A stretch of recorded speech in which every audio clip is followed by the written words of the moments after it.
some guests for us this morning. Lauren and Gary have agreed to have a conversation with me as part of our sermon and reflection this morning. So Lauren and Gary, if you would come forward and join me on our talk show with Jesus. I invited Lauren and Gary this morning to come and talk with us about divorce and adultery and the 10 Commandments. Just kidding. As several divorcees on the stage here, we could get into that.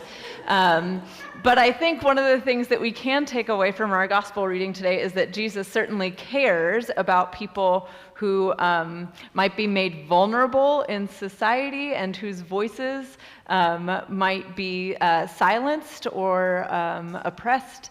And women and our young people are certainly some of those demographics throughout history.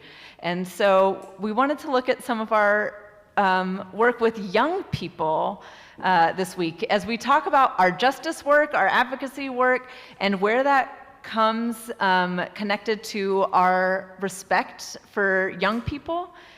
We're a school. We have a children's chapel. We have integrated places that children are a part of our worship. And so there are lots of stories in our pews that I realize not every one of us may know, but are full of joy and life. And so we're going to be highlighting some of those today. So both of you work with youth, with young people in a variety of ways, both sort of formally in roles here at St. Stephen's, but also formerly and formally in work, in your profession, and certainly in relationships beyond that. So I just want to invite you to share what is some of the work that you do with young people, and why is it that you do that work? So here you go. Yes. Okay, hi everybody, I'm Lauren Tuppen. For my work, I am a licensed speech-language pathologist. So I work with students with disabilities. I work in the public school, so I've worked with children for the past 5 years. I specialize in deaf and hard of hearing children who use sign language, so that's really where my passion lies, and that definitely is a marginalized community, the deaf community in general, but those children in particular. And then through St. Stephen's, I'm a youth mentor. I'm involved in our youth group. And then last year when we did our OWL program, which is Our Whole Lives Sexuality Education, I was a mentor for that as well. So we were working with our junior high and high school students on what healthy relationships look like, what healthy sexual relationships look like. So that's my roles. And I don't really have like a fun or a really interesting answer of why I do it. I've always loved children. They bring me joy, they give me energy in life, and they're very inspiring. So that's me. Well, as you can see, there are decades between us. But we work with the same groups. I work with the very young here at St. Stephen's in the Children's Chapel. I'm one of the folks that supplies music for them. And as I told the people at 8:30, I thought years ago when I was young that music was my second language, and of course English was my first. I was wrong though, because music is my only language, and English of course comes into that. So it's not unusual that I went into choral conducting with text and music, wed it together.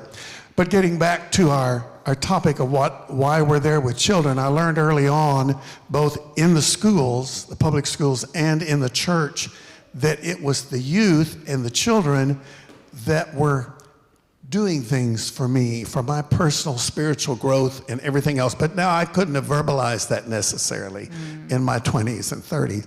So you have to get to my point where you reflect, and that puzzle starts coming together. But children are so innocent. And I say that all the way through high school because there is a young innocence that you worry about sometimes. She was addressing some of this with issues, but we usually think of the little children that came unto Jesus as the ones that we're talking about. But of course, we're talking about all of us as children of God. And so one of the things I do through St. Stephen's for the older group, they're about 14 to 23, years of age, are the people whose natural families, I say that meaning the families they were born into, often, not in all cases, but often, said, you are no longer a part of our family. You can't live here anymore until you grow up and you come back and you think right about who you are. And of course, that's often about their sexuality and their orientation issues, but now it's becoming more in the transgendered issues and so forth. So they have a large group of those folks. We had, before the pandemic, 60 to 70 coming to what was Grace Lutheran Church. You know, we did things with them early on as co-churches, and then it became Kindred. And so it's Grace Montrose Place started when it was Grace, and they, of course, kept their name. So they've been going for 14 years, since 2010. Let me tell you something about consistency. It's funny. Consistency in giving, consistency in love, in service, jazz, all of that. It doesn't necessarily stay at the same rate, right? Mm-hmm. I know when I lost Jeff 9 years ago, and those of you that were here know who he was and is, in my heart, I didn't want to do anything that we had done together. Absolutely not. And we had done Montrose Grace Place together. And that was my Gary decision. And I felt right about it.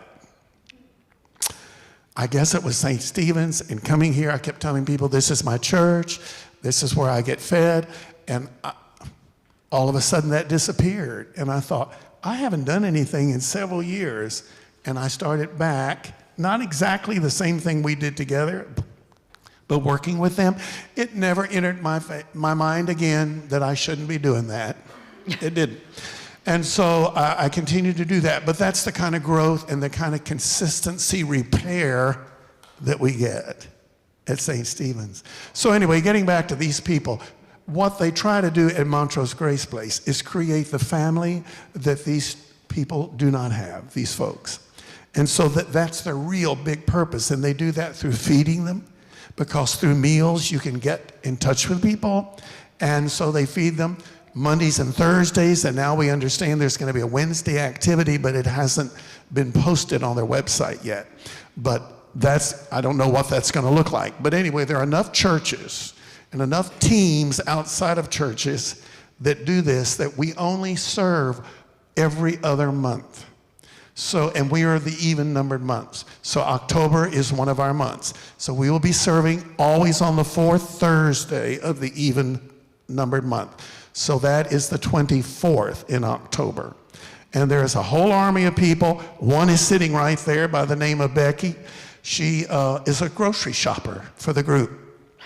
Betsy has her list, and she always makes sure those groceries are over there by about 5 o'clock on the Thursday. I happen to be a cook because my Jeff was a cook, and when your cook is gone, you either eat out all the time, which I didn't like, or you start learning to cook for yourself. So I like to cook now. And so I make the broccoli mac and cheese. The broccoli is the key word because the mac and cheese is not real healthy. But it has a lot of salt in it, and I know these kids spend all their time outside. And so I am okay with that. But the broccoli, it takes me about an hour with about 3 crowns to really trim it to where it's still hanging together, but it's so small they can't pick it out. These are the valuable lessons. That's it. That I want to make sure we highlight from our word. Yeah, and but one of the things I think about Montrose Grace Place and that experience, well, and just that there's so many different ways to be connected with the work of caring for youth, whether that's the direct service or this wider community. And Lauren, you mentioned sort of one of the reasons you do this work is just this joy, and what you sort of see echoed in the youth that you work with and how that reflects on you.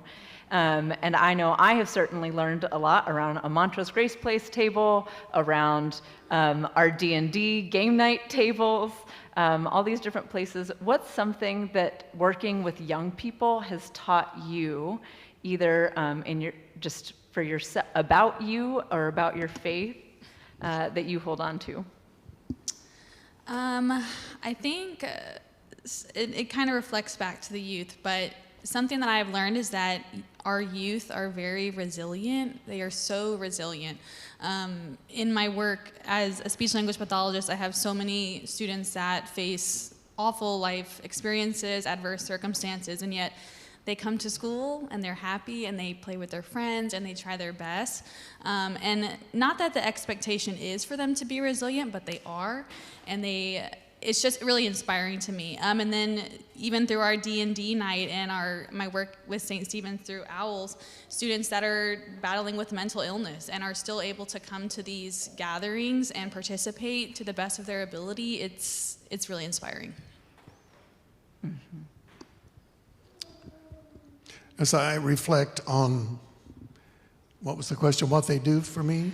What's something you've learned, Yeah, what I've either learned. about yourself or about faith through your work with youth? Well, I've and learned young that people? every creature of God's is different.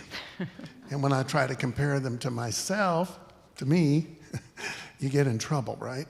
Because that's a big part of what we're fighting today. Everybody has to look and be and do the same thing.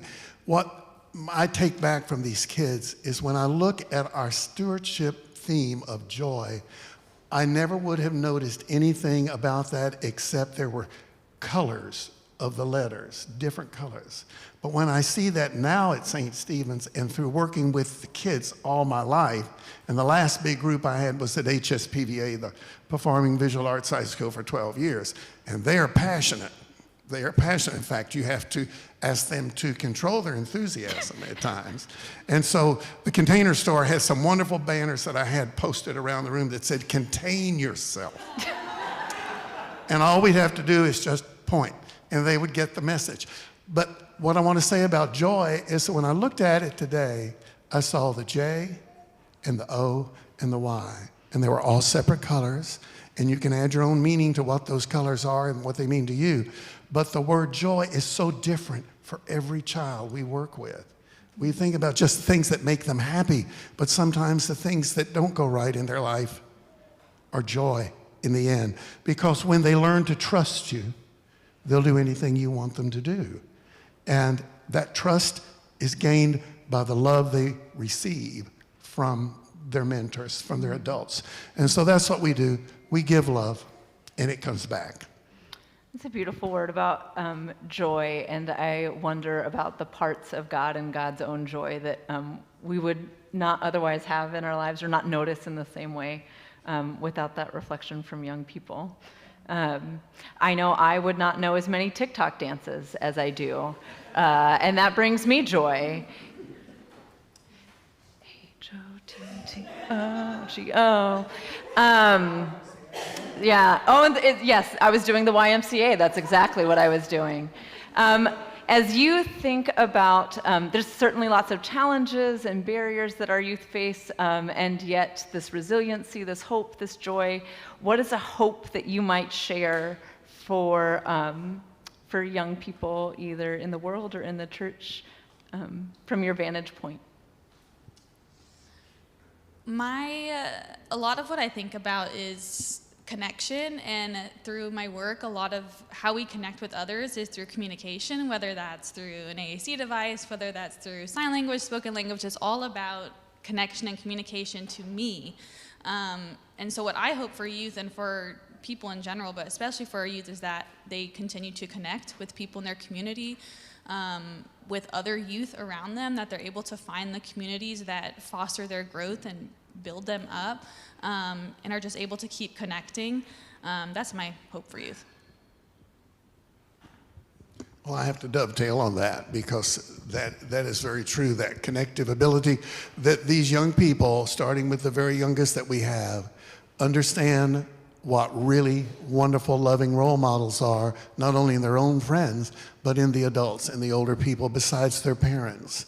And in some instances, we have to be their parents in the community, and that's hard sometimes. But that's the continuity that I was talking about that comes from church, and it comes from a lot of organizations outside the church, and it comes from all churches that are filled with love. I have to tell you this one funny story about the nomenclature. We played this little game at 8:30. She would say something, and a term, and we would have to decide if it was really a modern slang term or it was biblical. And I missed a couple of them. But anyway, and I didn't know what some of those modern slangs were. But I was at a service. You learn in every situation, and I learned from the young people. They weren't little. In a little town called El Campo, I went to a funeral for special needs of a very dear friend of mine, her daughter. And the preacher that had been there for 49 years had the service, because that's who all the old folks knew. And the young man who'd been there only less than 2 years was there as well, but he was dressed in his jeans and his jacket, and he was playing the piano and the guitar, and he was just running over doing all these wonderful things with technology. And the people were mainly my age and maybe a few years younger, and they were looking around like this, and the good friend of mine turned around to me, she said, "You know, we have to change, because if we don't change, there'll be no young people here." So those of us that are over the age of 70, and maybe some of us even younger, we have to change, because we have to accept what they're doing. But as long as it's changed with love and all of those things connect together, doesn't matter what the nomenclature is, it'll work. I like the last time you told that story, you shared it as, well, we'll have to go with it. Right? It wasn't necessarily this articulation of like a recognition of change, but like we can be along for the ride with this thing that I'm not so sure about, and that's how we can be together. I think if I were to articulate a hope for young people, and this happens for me with the school and in chapel, where our students sit right here on this rug and ask me if dogs can go to heaven. St. Francis says yes. But my hope is that this space, this sacred space, that they know it belongs to them, and that they belong in this space, and that they belong in general. And I think that that's one of the words we hear in this gospel, that this is, the gospel is one of belonging. And if we start from that place, then the becoming follows. We can become who we are created to be when we know that we belong. And so I want them to know the same way that we do here in worship, right? The young people have a place, have a role. It's part of what we do together. It may not be a bunch of different programs or bells and whistles, but the way that we are together and the way that we give meaning to one another and respect one another reflects that sense of divine and sacred belonging. And so I am so grateful to belong in this place alongside you. Can we show a sign of appreciation for our leaders, willing speakers? Thank you. You are welcome to return to the pew and not up front. I know this is generally